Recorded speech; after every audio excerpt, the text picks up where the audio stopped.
Students. ये जो video lecture है ये बेसिकली इंटरव्यू के लिए है। जो लोग आईएएस का या पीसीएस का या बीपीएससी का या यूपीपीसीएस का या आरएएस का या अदर भी किसी कॉम्पिटिटिव एग्ज़ाम का इंटरव्यू देने जा रहे हो, तो आपके इंटरव्यू के लिए कोरोना वायरस से जुड़ा हुआ क्या क्या सवाल बन सकता है, हम आज जा रहे हैं उस पर चर्चा करने के लिए।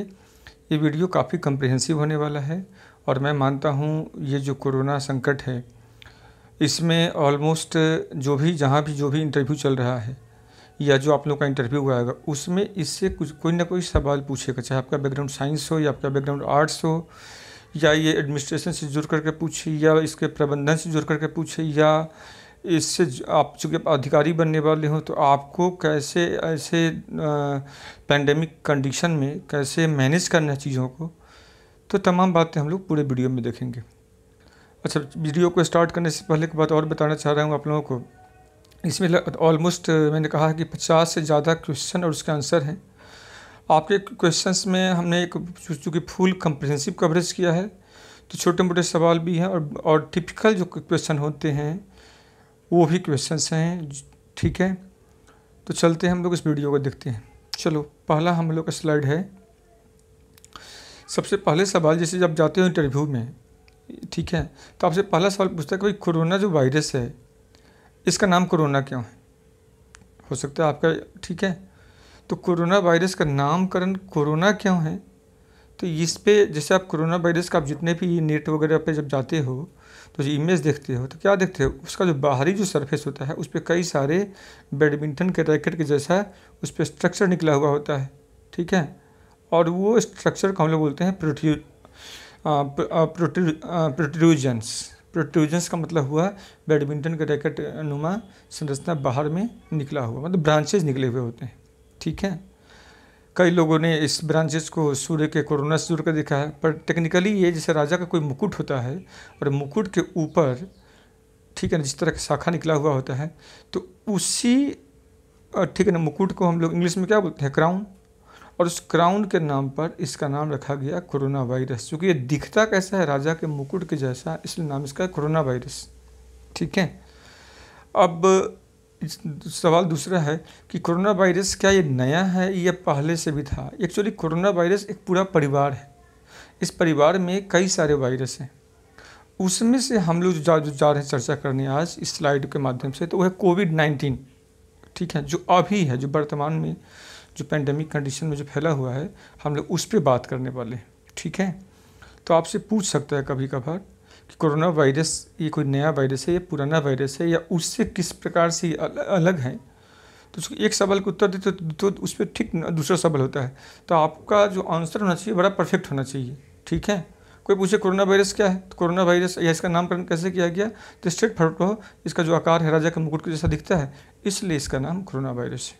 ठीक है, अब दूसरा सवाल यह बनता है जो कोविड-19 है ये क्या है, बेसिकली इसका जो नामकरण कोविड-19 है ये क्यों किया गया है? तो यहाँ पे 3 बात याद रखना। को का अर्थ होता है कोरोना, ठीक है, ये को का अर्थ क्या है, बेसिकली ये है कोरोना। और वी आई जो है, वी आई का अर्थ क्या है, तो को का अर्थ हो गया कोरोना और वी आई का अर्थ है वायरस, तो COVI, और डी का मतलब हुआ डिजीज, रोग। ठीक है, और 19 किसको इंडिकेट करता है, 2019 को। ठीक है, तो ये याद रखना कि इसका जो नामकरण है WHO ने किया है और उसका नामकरण जो ये वायरस है उसमें सब कुछ छुपा हुआ है कि किसका क्या है। अब ये आप लोग जानकारी है कि ये बेसिकली क्या है, एक संक्रामक रोग है। तो पूछ सकता है आप लोग संक्रामक रोग क्या होता है, मतलब जो फैलता है।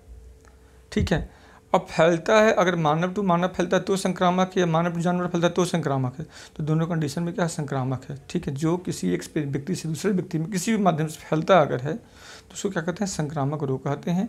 ठीक है, और अगर चूँकि ये जानवरों से मनुष्य में फैलता है या अन्य जानवरों में फैलता है इसलिए इसको लोग जूनोटिक रोग भी कहते हैं।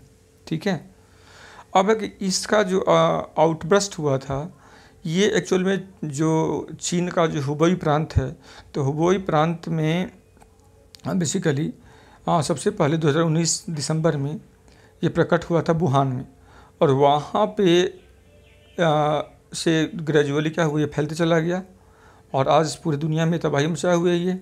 ठीक है, अब नेक्स्ट सवाल बनता है यहाँ पे कि मनुष्य के अलावा कोरोना वायरस अन्य किसको प्रभावित कर सकता है? तो आपका आंसर सीधा होना चाहिए कि मनुष्य के अलावा ये सूअर, बिल्ली, कुत्ते, चमगादड़, ऊँट, हाथी, बाघ, पक्षी सब कुछ करता है। अच्छा, एक चीज़ और याद रखो आप लोग यहाँ पे, क्योंकि आप लोग इंटरव्यू में जा रहे हैं, जिन लोग का ऑप्शनल अगर होगा जूलॉजी, बॉटनी, ठीक है, तो वो लोग इसका साइंटिफिक नेम याद रखना, थोड़ा बहुत पढ़ लेना, ठीक है ना। तो वो मैं चूँकि अलग से एक वीडियो बनाऊँगा, वहाँ पे देख लेना आप लोग, पर यहाँ पे आप इसको ध्यान रखना। चलो हमारा अगला सवाल है, पहले हम लोग हल्के जो बेसिक सवाल है उसको देख लेते हैं, फिर हम लोग आगे टेक्निकल सवाल पे चलने वाले हैं, ठीक है, जो स्लाइड 20वें स्लाइड के बाद से शुरू होगा वहाँ पे। दूसरा, इसका संक्रमण है वो कैसे होता है, सब लोगों को पता है, इसमें आप लोग पढ़ लोगे स्लाइड को, आपको आंसर मिल जाएगा इसका संक्रमण कैसे होता है, ठीक है। चलो हम लोग अगले स्लाइड की तरफ बढ़ते हैं। अब क्वेश्चन बनता है कि कोविड-19 जो वायरस है इंसान के शरीर के बाहर कितना देर जिंदा रहता है। ये जो क्वेश्चन है ये आप लोगों से भी पूछा जा सकता है इंटरव्यू में, याद रखना। तो आपका सीधा कि जो अलग अलग वस्तुओं पे लाइफ स्पेन होता है अलग होता है, वैसे वायरस, तो फिर आप सवाल आपसे पूछेगा कि वायरस लिविंग होता है कि नॉन लिविंग, तो आपका आंसर क्या होगा? नॉन लिविंग, ठीक है। वायरस क्या होता है? नॉन लिविंग होता है। कब? जब वो किसी जीव के शरीर के बाहर होता है तो नॉन लिविंग होता है, पर जब वो जीव के शरीर के अंदर चला आता है, चाहे कोई भी जीव जंतु हो, पेड़ पौधा हो, तब वो क्या होता है? वो एक्टिव हो जाता है। तब यहाँ पे सवाल पूछा कि तो वायरस है क्या? तो आप कह सकते हो कि कनेक्टिंग लिंक बिटवीन लिविंग और नॉन लिविंग होता है वायरस, ठीक है। और जब जीव के शरीर में आके जब एक्टिव होता है तो जीव का जो प्रोटीन निर्माणकारी जो मैकेनिज्म है, ठीक है, उसको ये यूज करता है और अपना जो संख्या है बढ़ाता है। इससे जीव क्या होता है, बेसिकली वो उसका जो हेल्थ है उस पर बुरा प्रभाव पड़ता है, उस वो धीरे धीरे वो मौत की तरफ बढ़ता है, और जो वायरस ये फ्लरिश होता है, इसका संख्या बढ़ते जाता है, ठीक है। तो यहाँ पे ये जो कहते हैं कि सवाल बनता है, कब से पूछ सकता है कि ऑब्लिगेट पैरासाइट क्या होता है। तो ऑब्लिगेट पैरासाइट का मतलब हुआ कि यही जो मैंने कहा कि एक वो पैरासाइट जो अपने होस्ट के जीवन के एवज में फलता फूलता हो, जो होस्ट को मार देता हो और खुद फलता फूलता हो, वैसे संबंध को हम बोलते हैं ऑब्लिगेट पैरासाइट, ठीक है। तो यहाँ मैं लिख दे रहा हूँ कि ऑब्लिगेट पैरासाइट, कोई पूछता है कि क्या होता है तो ये याद रखना, ऑब्लिगेट पैरासाइट क्या होता है, ठीक है ना, तो याद रखना है इसको। अब है आपसे अगर बोर्ड सवाल पूछता है कि जैसे कहा जा रहा था कि भाई गर्मी बढ़ने से कोरोना वायरस का संक्रमण कम होगा, तो क्या ऐसा है? तो आपका आंसर होना चाहिए कि भाई इस पर शोध जारी है, ठीक है, इसके विषय में कोई जानकारी नहीं है, ठीक है, कि इसके तापमान के साथ क्या संबंध है, ठीक है। अब है यहाँ पे अगला सवाल बनता है आप लोगों से कि जो कोरोना वायरस होता है, ठीक है, वो उस पर सैनिटाइज़र कैसे वर्क करता है, सैनिटाइज़र जो है कोरोना वायरस पे कितना प्रभावी होता है। तो यहाँ पे आपका आंसर सीधा होना चाहिए कि भाई 72 से 71% अल्कोहल जिस भी सैनिटाइज़र में है, ठीक है, वो वायरस को, ठीक है ना, मिनट भर में निष्क्रिय कर देता है, ठीक है। ये कैसे निष्क्रिय करता है? तो मैंने भी बताया था कोरोना वायरस के सरफेस के ऊपर कई सारे प्रोट्रूजन्स होता है, मतलब शाखा होता है, ये उसी शाखा को क्या होता है घिस देता है, जिससे वायरस क्या होता है इनएक्टिव हो जाता है, मतलब उसका होस्ट के सेल में, ठीक है, प्रवेश करने की क्षमता होता है उसका समाप्त हो जाता है, और इसी को बोलते हैं वायरस का न्यूट्रलाइजेशन, ठीक है। अब इसका कोई और भी विकल्प है कि भाई हम सैनिटाइज़र बहुत लोग अफोर्ड नहीं करते हैं, ठीक है, तो वैसे में क्या विकल्प है? तो उनके लिए विकल्प है कि 0.5% हाइड्रोजन पेरोक्साइड ब्लीच या 0.1% सोडियम हाइपोक्लोराइड जो घरेलू ब्लीच होता है, इस ब्लीच का हम उपयोग करें और इससे कोरोना वायरस से मुक्ति मिल सकता है, ठीक है। अब है कि अगर किसी सतह को भी कीटाणु रहित बनाना है तो उसके लिए तमाम सारा चीज़ है, तो आप लोग उसको पढ़ सकते हो। चलो हमारा अगला क्वेश्चन है कि मास्क कितना उपयोगी है। तो मास्क में जैसे अभी N95 मास्क हैं, तो इस पर कई सारे सवाल उठना शुरू हो गया है। अभी न्यूज़ में भी ये भी आ रहा था कि भाई बिल गेट्स जो हैं कहीं उसका पेटेंट तो नहीं, कई तरह का मतलब फालतू का मजाक था। एक्चुअल में जो ट्रिपल लेयर जो भी मास्क है उस पर अच्छा काम करता है। N95 जो मास्क है इस सबको लेने की ज़रूरत नहीं है, ठीक है, क्योंकि ये इन मास्क का उपयोग जनरली डॉक्टर करता है, वो भी ऑपरेशन थिएटर वगैरह में, ठीक है। आप अगर जैसे प्रधानमंत्री ने कहा था कि भाई अगर अपने गमछा या रुमाल से को भी 3-4 लेयर बना करके आप अगर इस्तेमाल करते तो वो भी इसके विरुद्ध काम करेगा, ठीक है। चलो नेक्स्ट है कि अब यहाँ से टेक्निकल सवाल शुरू हो रहा है आप लोगों का। सवाल नंबर 1, इंक्यूबेशन पीरियड क्या होता है, ठीक है, और कोरोना वायरस का इंक्यूबेशन पीरियड कितना होता है। तो यहाँ पे इंटरव्यू का एक सवाल बनता है जो आप लोगों से पूछ सकता है।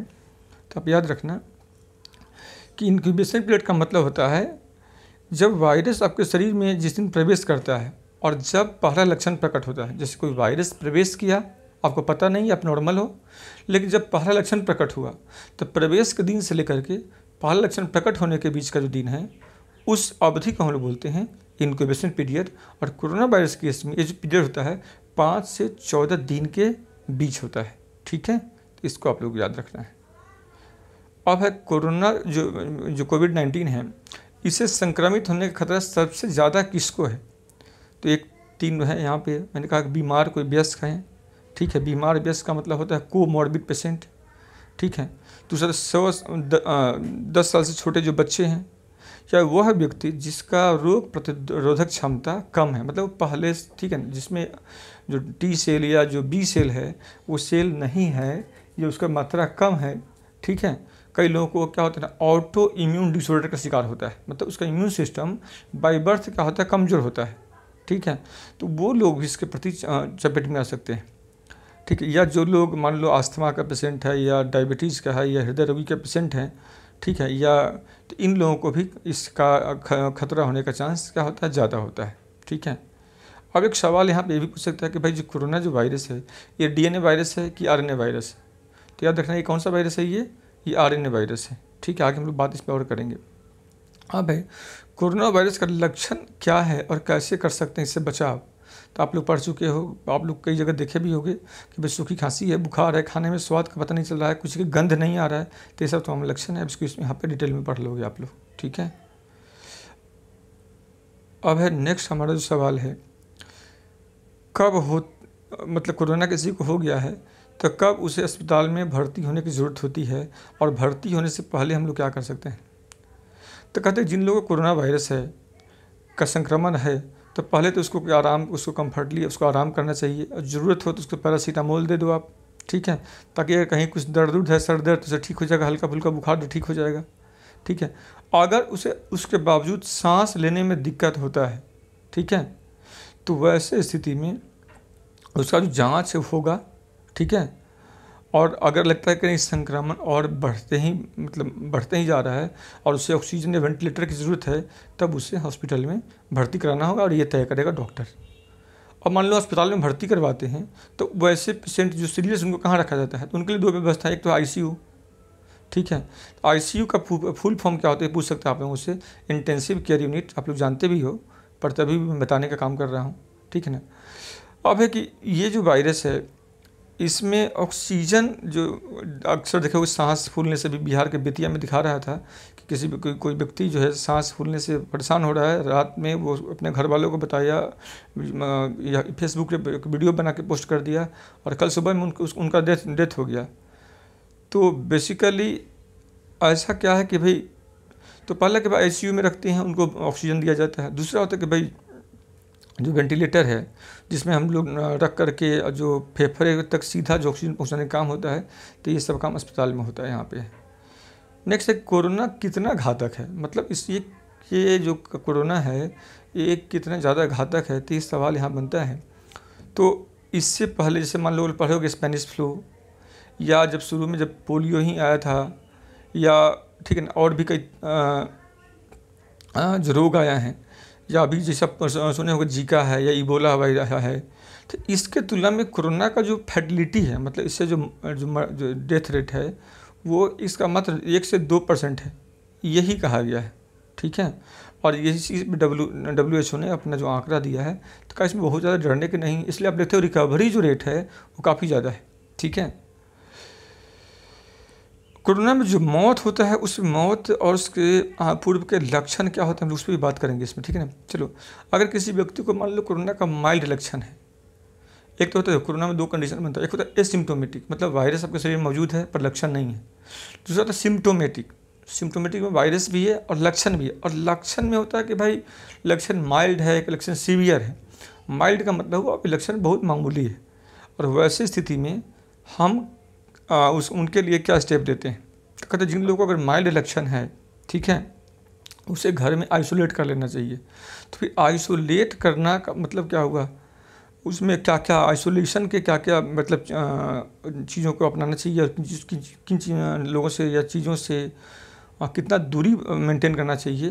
तो इसके लिए आप यहाँ स्लाइड पे इन्फॉर्मेशन पढ़ सकते हो, ठीक है। अब है कि मतलब वैक्सीन नेशनलिज्म या वैक्सीन राष्ट्रवाद क्या है। अब यहाँ से इंटरव्यू का एक नेक्स्ट सेकंड राउंड शुरू हो रहा है, और टिपिकल क्वेश्चन का राउंड यहीं से शुरू होता है। आप यहाँ से ध्यान रखना आप। चलो, वैक्सीन नेशनलिज्म या वैक्सीन राष्ट्रवाद क्या है। वैक्सीन जैसे दुनिया के सभी देशों में बन रहा है, और सब देश कह रहा है कि हम जो वैक्सीन बना रहे हैं इसका सबसे पहले उपयोग हम अपने यहाँ के लोगों को करेंगे। जब हमारे यहाँ के लोगों को हम सप्लाई पर्याप्त मात्रा में कर लेंगे, तभी इस वैक्सीन को हम दूसरे देश के लोगों के लिए उपलब्ध करवाएंगे। मतलब क्या हुआ, अपने राष्ट्र को, अपने देश को वरीयता देने का प्रवृत्ति, ठीक है, ये कहलाता है वैक्सीन राष्ट्रवाद या वैक्सीन नेशनलिज्म, ठीक है। अब इसको लेकर के कई तरह के विवाद में आता है कि भाई जैसे ग्लोबल इंटेलेक्चुअल प्रॉपर्टी राइट, यहाँ पे देख रहे हो कि ग्लोबल इंटेलेक्चुअल जो प्रॉपर्टी राइट है, इसको बोलते हैं वैश्विक बौद्धिक संपदा अधिकार। इसके तहत वैक्सीन बनाने वाले को 14 साल तक डिजाइन और 20 साल तक पेटेंट का अधिकार मिलता है। तो पूछेगा भारत में दवा के ऊपर, कोई वैक्सीन के ऊपर कितने साल के पेटेंट का है। तो भारत में भी पेटेंट जो कानून है, इसके तहत किसी भी कंपनी को 20 साल के लिए उस पर पेटेंट राइट उसको भी मिलेगा। और ठीक है, और 20 साल के बाद फिर क्या होगा, तो 20 साल के बाद वही दवा या वही टीका, सब जेनरिक जो मेडिसिन है या जेनरिक जो टीका है वो उसमें बदल जाएगा, ठीक है ना। और इसके लिए जो अनिवार्य जो लाइसेंसिंग जो पॉलिसी है वो संबंधित जो सरकार हैं इसको वो और कंपनियों को प्रदान करने के लिए अब एक्टिव मोड में है। अब पहले वैक्सीन तो बने, इसका सबसे बड़ी सवाल तो ये है, लाइसेंस पेटेंट की बात में होगी, ठीक है। चलो, भारत में इस वायरस के कितने किस्म मौजूद हैं, मतलब इसका जो वायरस का जो स्ट्रेन है अभी वर्तमान में कोविड-19 का, तो कोविड-19 का कितना स्ट्रेन है। तो ये जो अभी जो शोध है उसमें कहा गया है कि भारत में अभी वर्तमान में 3 स्ट्रेन मौजूद है, ठीक है। और 3 स्ट्रेन में से एक है जो चीन के वुहान से आया है, ठीक है। दूसरा जो यूरोप के इटली में मिला है, और तीसरा जो ईरान वाला है। अब इसमें सबसे ज़्यादा खतरनाक कौन है, आपसे सवाल पूछ सकता है। तो अब तक का जो शोध है उसमें ये कहा गया है कि भाई जो यूरोपियन है वो ज़्यादा किस्म जो है ना वो वुहान वाले किस्म से ज़्यादा खतरनाक हैं, ठीक है। क्यों कि इसका जो म्यूटेशन का जो दर है वो ज़्यादा होता है। तो अब सवाल है कि भाई म्यूटेशन क्या होता है। तो म्यूटेशन का मतलब हुआ उसके जीन में चेंज होना। कोरोना का जो जीन है, जो डीएनए है, उसका संरचना में क्या होता है वो चेंज होते जाता है, ठीक है। अब मान लो किसी को कोरोना का इन्फेक्शन हो गया है, तो उसके इन्फेक्शन के लिए टेस्ट हम क्या करें। तो टेस्ट अभी जो 3 टेस्ट चर्चा में है, तो आपसे पूछ सकते हैं भाई रैपिड एंटीजन टेस्ट एक, दूसरा है एंटीबॉडी टेस्ट, और तीसरा पे है RT-PCR टेस्ट। अब है कि इन तीनों टेस्ट में डिफरेंस क्या है, इसको आप लोगों को ध्यान से याद इसको समझना है और याद भी रखना है, ठीक है। तो हम लोग चलो बढ़ते हैं पहले इस टेस्ट की तरफ। अब देखते हैं हम लोग हैं, यहाँ पे है पहला है रैपिड एंटीजन टेस्ट। नाम ही इसका क्या लिखा हुआ है, रैपिड। रैपिड शब्द का मतलब क्या होता है, मतलब तुरंत परिणाम जानना, फास्ट। और टेस्ट किसका, एंटीजन का टेस्ट है, ठीक है। अब देखो इस टेस्ट में क्या होता है, जो नाक है किसी व्यक्ति का, तो नाक से जो स्वाब लिया जाता है, मतलब नाक के अंदर का, ठीक है। और इसमें जो SARS-CoV जो वायरस है उसके एंटीजन का पता लगाया जाता है। तो आप नाम से याद रखना कि रैपिड का मतलब होता है तुरंत परिणाम देने वाला, और एंटीजन का मतलब हुआ जो कोरोना वायरस है या SARS-CoV जो वायरस है, इस वायरस का जो एंटीजन है उसका पता करना होता है। अगर इसके टेस्ट के नतीजे में एंटीजन का मौजूदगी का पता चलता है तो व्यक्ति को हम लोग संक्रमण मानते हैं, ठीक है। अब पूछ सकता है आपसे कि भाई एंटीजन क्या होता है, तो याद रखना एंटीजन जो होता है इसमें ये 2 शब्द हैं, एक है लिखा है एंटी और जेन, ठीक है, और एक आप लोगों ने नाम सुना होगा एंटीबॉडी, ठीक है। अब देखो एंटीजन का मतलब होता है, जेन का मतलब होता है जेनेसिस, और एंटी का मतलब एंटीबॉडी। तो substance that cause generation of antibody और substance that are responsible for generation और genesis of antibody is called antigen. बस समझ में आया। मानो वो पदार्थ जो एंटीबॉडी के बनने के लिए प्रेरित करता है या जवाबदेह होता है, उसको एंटीजन कहते हैं। और एंटीबॉडी क्या होता है, तो वो बॉडी, ठीक है ना, that work against antigen. Antibody वो बॉडी है जो एंटीजन के विरुद्ध में काम करता है। अब एंटीजन कोई वायरस भी हो सकता है, कोई बैक्टीरिया हो सकता है, कोई प्रोटोजोआ हो सकता है, कोई केमिकल हो सकता है। और उससे लड़ने के लिए जो आपका बॉडी फाइट करता है वो क्या कहलाता है, एंटीबॉडी कहलाता है। ठीक है, जैसे मान लो आप नाक में लकड़ी डालते हो, आँखों में अगर आपके कोई कीड़ा घुस गया तो आँखों से पानी निकलता है ना, तो कीड़ा एक प्रकार क्या हो गया, एंटीजन हो गया। अब पानी निकलना क्या है, उस दर्द को कम करना है, तो पानी जो आँख से निकलना है एक प्रकार का एंटीजन, ये एंटीबॉडी है। ठीक है, नाक में अगर आप लकड़ी करो तो छींक आएगा ना, तो लकड़ी क्या होगा, एंटीजन, और छींक आ रहा है उसके अगेंस्ट, वो क्या, वैसे ही जब कोई वायरस आपके बॉडी के अंदर जब प्रवेश करता है तो आपका सिस्टम क्या होता है, उस वायरस के अगेंस्ट में एंटीबॉडी बनाना शुरू कर देता है। ठीक है, तो याद रखना कि रैपिड एंटीजन टेस्ट क्या होता है। ठीक है, तो एंटीजन क्या है, बेसिकली इसमें हम लोग कोरोना वायरस का पता करते हैं, और इसके लिए इसको हम लोग क्या बोलते हैं, रैपिड। अब दूसरा होता है एंटीबॉडी टेस्ट, वो था एंटीजन टेस्ट, ये है एंटीबॉडी टेस्ट। इसमें किसका परीक्षण करेंगे हम लोग, इसमें एंटीबॉडी का परीक्षण करेंगे। अब ये परीक्षण कैसे होगा, तो ये परीक्षण क्या होता है, खून को सैंपल का लेकर के हम करते हैं। ठीक है, और चूँकि खून का हम सैंपल यहाँ पे लेते हैं, तो इसलिए इसको हम लोग क्या बोलते हैं, इसमें हम लोग खून का चूँकि सैंपल लेते हैं, इसीलिए इसको हम लोग सीरोलॉजिकल टेस्ट भी कहते हैं। ठीक है, इसका जो नतीजा होता है जल्दी आता है, और ये RT-PCR के मुकाबले कम खर्चीला होता है। ठीक है, अभी हम लोग बात करेंगे कि RT-PCR क्या है आगे। ठीक है, इस टेस्ट को हम लोग टेस्ट ऑन लोकेशन भी कहते हैं, जो जहाँ है वहीं पे टेस्ट। ठीक है, और इसमें जो कहते हैं जो एंटीबॉडी है, वो जो पता हमको चल पाता है उसे हम अंतिम नहीं मान सकते हैं। क्यों, क्योंकि इस टेस्ट में संक्रमण के बाद एंटीबॉडी बनने का लक्षण पता चलता है। ठीक है, एंटीबॉडी, फिर वही बात है कि एंटीबॉडी होता क्या है, याद रखना आप लोग। तो एंटीबॉडी टेस्ट में हम किसका टेस्ट करते हैं, तो एंटीबॉडी का टेस्ट करते हैं। और एंटीबॉडी का टेस्ट करने क्या करते हैं, तो मतलब ब्लड का सैंपल लेते हैं, और इसको हम लोग ऑन लोकेशन जा करके हम इसको टेस्ट करते हैं। ठीक है, और ये टेस्ट क्या है, RT-PCR के मुकाबले ये कम खर्चीला है। ठीक है, तो इसको याद रखना आप लोग। ठीक है ना, अब एक संक्रमण के बाद एंटीबॉडीज बनने में कई बार जैसे कई हफ्ते लग जाते हैं, वो डिपेंड करता है कि पर्सन क्या है। ठीक है, और अगर मान लो हम किसी का एंटीबॉडी टेस्ट करते हैं तो वो टेस्ट क्या श्योर है, सिक्योर्ड है, सेफ है या नहीं है। ठीक है ना, तो कहते हैं कि भाई ठीक है, अगर आपके बॉडी में एंटीबॉडी बन रहा है, इसका मतलब कोई वायरस होगा, और वायरस है तभी एंटीबॉडी बनेगा। तो एंटीबॉडी का पता कर लो या एंटीजन का पता करो, दोनों पता करके टेस्ट कर सकते हो। ठीक है, तो याद रखना है इसको। अब नेक्स्ट हमारा है RT-PCR टेस्ट। RT-PCR का इसका नाम क्या है, real time reverse transcription polymerase chain reaction test. ठीक है, शॉर्ट में इसको हम लोग को कह सकते हैं रिवर्स ट्रांसक्रिप्टेज भी लोग कई बार लोग यूज़ करता है, जबकि यह है क्या, basically real time reverse transcription polymerase chain reaction test है ये। ठीक है, इसको हम लोगों ने, मतलब सरकार ने इसको गोल्ड स्टैंडर्ड फ्रंटलाइन टेस्ट भी कहा है। ठीक है, याद रखना है इसको। इसमें क्या होते हैं, इसमें भी नाक के छेद या गले के स्वाब को मिलाया जाता है। ठीक है, और इस टेस्ट में RNA के जांच किया जाता है, क्योंकि ये वायरस क्या है, इसका जेनेटिक मटेरियल क्या होता है, RNA है, क्योंकि ये वायरस RNA वायरस है। ठीक है, अगर मरीज़ का कुछ हम लोग सैंपल लेते हैं और उस सैंपल में वायरस का जो जेनेटिक मटेरियल है अगर वो दोनों मैच करता है तो उसको हम लोग क्या बोलेंगे कि वो पॉजिटिव है, और अगर वो मैच नहीं करता है तो हम क्या बोलेंगे, वो पॉजिटिव नहीं है। ठीक है, इसका टेस्ट बड़ा सिंपल है, लेकिन इस टेस्ट में लगभग खर्चा ज़्यादा आता है। ठीक है, अब RT-PCR कोरोना टेस्ट, ये हम लोग कहा कि महंगा होता है। इसके सैंपल से RNA निकालने वाली मशीन की ज़रूरत पड़ती है इसमें, और इसके लिए प्रयोगशाला की ज़रूरत पड़ेगा। ये आप ऐसा नहीं कि आप डोर टू डोर टेस्ट कर सकोगे, और इसमें जो टेस्ट करने वाले जो मतलब पैथोलॉजिस्ट हैं तो वो भी एक्सपर्ट चाहिए, और इस टेस्ट में करीबन 4 से 5 घंटा का समय भी लगता है। ठीक है, और इसलिए भी अभी एक और टेस्ट आया है कोरोना श्योर, तो वो टेस्ट जो है वो काफ़ी फास्ट है। तो धीमे धीमे क्या होगा, टेक्नोलॉजी अब इस पर, चूँकि हम लोग सब लोग पूरा दुनिया इस पर काम करना शुरू कर दिया है, तो कई सारे टेस्ट इसके लिए डेवलप कर लिया जाएगा।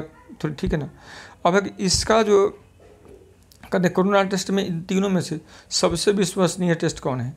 सबसे विश्वसनीय टेस्ट कौन सा हो गया? RT-PCR टेस्ट है, ठीक है, क्योंकि ये इसमें हम लोग RNA का परीक्षण पता करते हैं, ठीक है। और RNA अगर मैच कर जाता है तो हम कहते हैं कि भाई ये व्यक्ति क्या है? संक्रमित है, मतलब कोरोना पॉजिटिव है।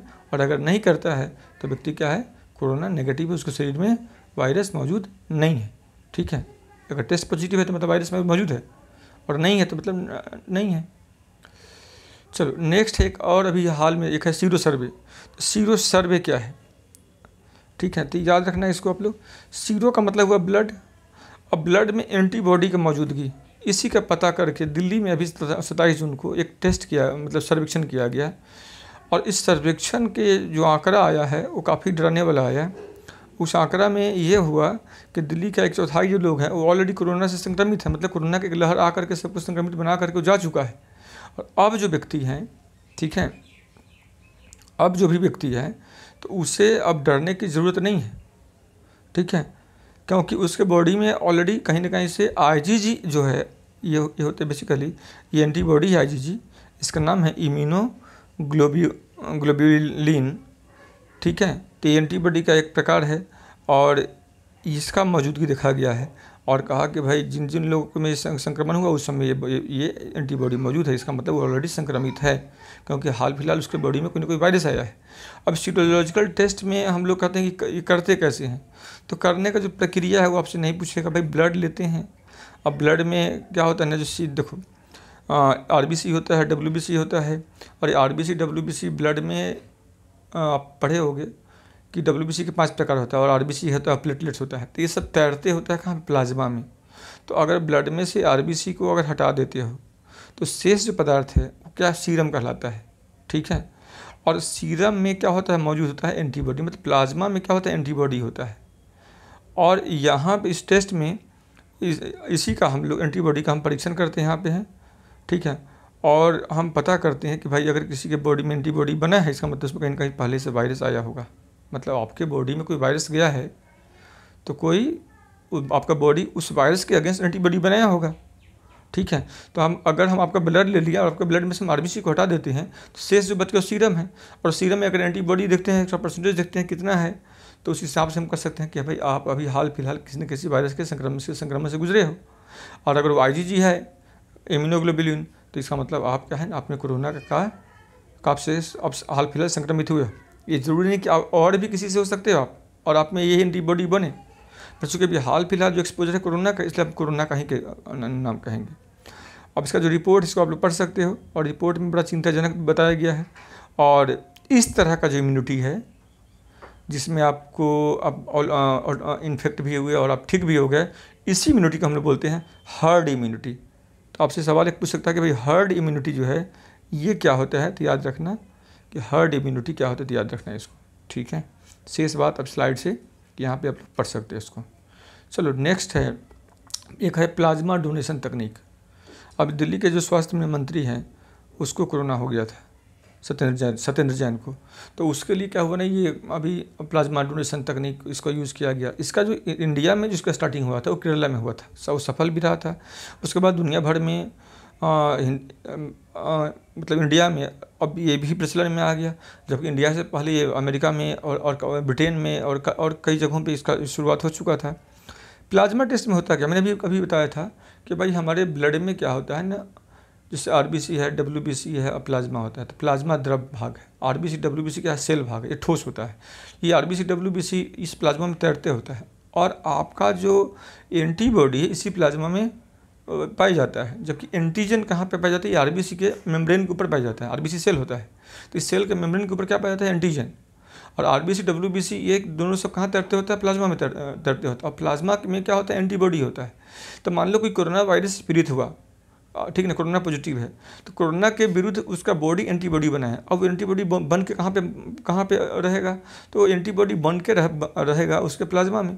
तो अगर अब वो व्यक्ति ठीक होकर आ गया तो उसके मतलब उसके बॉडी में पर्याप्त मात्रा में एंटीबॉडी है बना हुआ, जो कोरोना वायरस के अगेंस्ट बना हुआ था। अब हम क्या करेंगे, अगर कोई नया कोई व्यक्ति कोरोना से पॉजिटिव हुआ है और उसका हमें इलाज करना है। तो जो पहले से संक्रमित होकर ठीक हो गया था उसका हम ब्लड ले लेंगे, उसके ब्लड से प्लाज्मा निकाल लेंगे, उसमें पर्याप्त मात्रा में कोरोना वाला एंटीबॉडी होगा और उस एंटीबॉडी को लेकर के हम जो अभी हाल में संक्रमित हुआ है उस व्यक्ति को हम चढ़ाएंगे। और इसी को हम लोग बोलते हैं प्लाज्मा डोनेशन तकनीक, जिसके लिए दिल्ली में यहाँ पे एक प्लाज्मा डोनेशन बैंक भी बनाया गया है। और लोगों को यहाँ का जो चीफ मिनिस्टर है केजरीवाल, तो उसने आह्वान भी किया है कि भाई सब लोग जो भी कोरोना पॉजिटिव हैं जो ठीक होकर आ रहे हैं अपना प्लाज्मा डोनेट करें, और करना भी चाहिए। ठीक है, चूँकि आप अधिकारी बनने जा रहे हो तो आपसे सवाल पूछा जा सकता है कि आपको भी इस दिशा में काम करना चाहिए। ठीक है, और लोगों को आप कैसे इन्फ्लुएंस करोगे ताकि मैक्सिमम अमाउंट में ब्लड डोनेट करें जो लोग पॉजिटिव हो करके और फिर ठीक हो गए। ठीक है, तो ये समझ के आप लोग, तो इसको है। नेक्स्ट सवाल आपसे ये पूछा जा सकता है कि वैक्सीन जो है उसके विकास में क्या बाधा क्या है और इसका परीक्षण का जो प्रक्रिया है क्या है। ठीक है, तो देखो वैक्सीन का जो विकास है वो डिपेंड करता है कि जो वायरस है वो कितना स्टेगनेंट है या कितना म्यूटेंट है। ठीक है, तो जो वायरस काफ़ी तेज़ी से अगर आप स्ट्रेन बदलते रहता है तो उसका वैक्सीन तैयार करने में कठिनाई होती है। ठीक है, दूसरा होता है कि ये जो वायरस, इसके विषय में कई वैज्ञानिकों ने दावा किया कि भाई ये जो वायरस है चाइना के ने इसको मैनिपुलेट करके तैयार किया हुआ है, और जब मैनिपुलेट करके किसी वायरस को तैयार करते हैं तो उसका जो जेनेटिक मटेरियल होता है उसके जो सीक्वेंस होते हैं वो सीक्वेंसिंग काफ़ी कम्प्लेक्स हो जाता है, और जो तो उसका जब हम एंटीबॉडी तब उसका जो वैक्सीन बनाना है काफ़ी तकलीफदेह हो जाता है। अब रही बात कि वैक्सीन का जो परीक्षण की बात है, अब दुनिया भर में कई सारे वैक्सीन का निर्माण काम चल रहा है, और वैक्सीन का जो परीक्षण का जो बात है तो उस परीक्षण में क्या है, उससे कई चरणों में गुजरना पड़ता है। आमतौर से एक सवाल बनता है कि ये भी पूछ सकता है कि वैक्सीन क्या होता है। तो वैक्सीन तो कई तरह का होता है। जनरली क्या होता है, ये किस जो वायरस जो किसी रोग को उत्पन्न करता है उसी वायरस के जेनेटिक मटेरियल को या उस वायरस को कमज़ोर करके या उसको मार करके या उसको भी, ठीक है ना, एटीन्यूएटेड इनएक्टिव करके हम लोग किसी नॉर्मल व्यक्ति में, हेल्दी व्यक्ति में हम डालते हैं, और वो व्यक्ति उसका उसी के विरुद्ध उसका नॉर्मल व्यक्ति का क्या होता है वो एंटीबॉडी बनता है, और उसी से हम एंटीबॉडी प्राप्त करके हम वैक्सीन को डेवलप करते हैं। तो वैक्सीन बनाने में क्या होता है ना कि हमें इसका परीक्षण बड़ा मुद्दा होता है। तो मानव पर परीक्षण करने से पहले शुरू से ही हम लोगों ने जितना ही वैक्सीन डेवलप किया है, चाहे फर्स्ट जनरेशन हो, सेकंड जनरेशन हो, थर्ड जनरेशन हो, वैक्सीन का परीक्षण हम जनरली करते कहाँ पे हैं, पहले जानवरों पे करते हैं।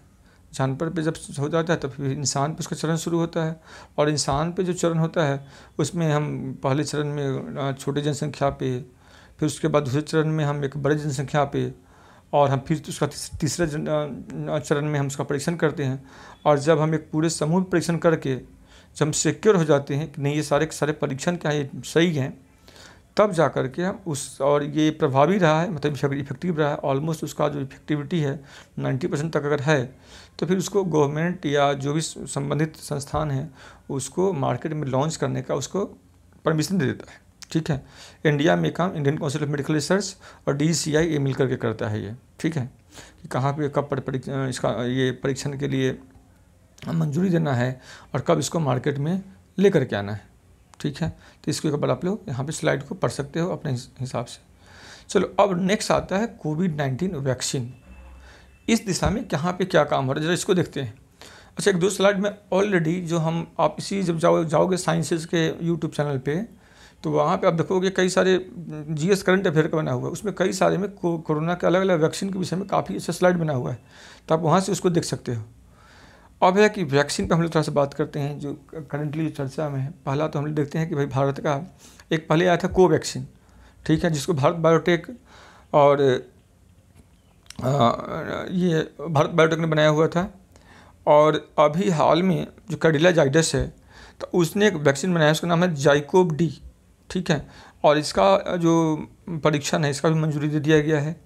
और ये जो वैक्सीन है बेसिकली इसे भी अगर ये सही रहा, इसके फेज़ 1 फेज़ 2 का जो भी ट्रायल है सब पूरा होने के बाद मानव परीक्षण के लिए मंजूरी मिलने के बाद इस वैक्सीन को मार्केट में लाया जा सकता है, पर इस पर भी टाइम लगेगा। भारत में दूसरा जो वैक्सीन है मैंने कहा था वो है कोवैक्सीन। ठीक है, और इस कोवैक्सीन का ह्यूमन ट्रायल अभी चल रहा है, और इसको अभी इसी महीने में जुलाई के आखिरी में टाइम भी बीत ही चुका है अब, तो ऑलमोस्ट इसका ह्यूमन ट्रायल इसका स्टार्ट जैसे ही हो जाता है उसके बाद हम देखते हैं इसके परिणाम क्या क्या हो सकते हैं। तीसरा जो वैक्सीन है mRNA 1273 वैक्सीन, ठीक है ना। ये वैक्सीन बेसिकली इसमें mRNA का इस्तेमाल किया जा रहा है, ठीक है। और ये वैक्सीन काफ़ी, इस पर हमारा उम्मीद है कि ये अच्छा उतरेगा। इस पर हम एक डिटेल स्लाइड और बना चुके हैं, उसको भी आप लोग देख लेना यहाँ पे, ठीक है। चौथा वैक्सीन INO 4800 वैक्सीन, ये वैक्सीन को भी आप लोग एक बार इसको देख सकते हो, इस पर पढ़ लेना। पाँचवा वैक्सीन है AD5 वैक्सीन, ये बेसिकली चीन का ही वैक्सीन है, इसको भी आप लोग डिटेल में यहाँ पे पढ़ सकते हो कि वैक्सीन क्या है बेसिकली। और छठा वैक्सीन है ये LV, ये भी चाइना का ही वैक्सीन है, ठीक है ना। और ये है बेसिकली ऑक्सफोर्ड यूनिवर्सिटी का वैक्सीन है।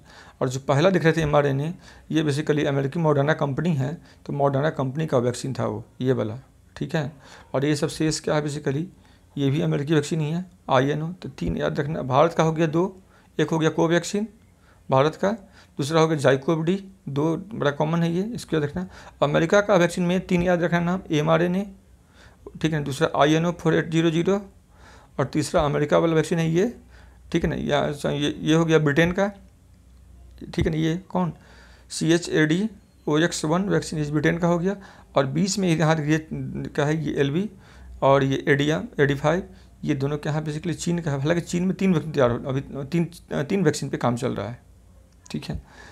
और वैक्सीन के बाद आता है यहाँ पे लास्ट में, चूँकि वीडियो बड़ा हो रहा है इसलिए मैं इसको अब ज़्यादा इस पर नहीं बताऊँगा आप लोगों को, आप लोग इसको पढ़ सकते हो, ठीक है। और आप लोग अपना प्रिकॉशन लोगे। लास्ट में चलो आप लोगों को थैंक यू। और इस पर एक अलग से मैं कोरोना का एक शॉर्ट जो है वीडियो और बना दूंगा, जो 5 मिनट का 7 मिनट का वीडियो होगा, उसको आप लोग देख करके अपडेट होते रहना सिर्फ। और इस वीडियो को आप लोग प्रॉपर पढ़ लेना, चूँकि मेरा ऑब्जेक्टिव था कि आप लोगों के पास कंटेंट एक सीक्वेंशियल वे में आपको पहुंचा दूं, जहाँ ज़रूरत है वहाँ चर्चा कर दूं, ठीक है। और मैं GS का जो वीडियो बनाऊंगा इंटरव्यू के लिए, आप लोग उसको देखना आगे। चलो इसी बात को यहीं पे हम लोग स्टॉप करते हैं इस वीडियो को, और थैंक यू, बाय।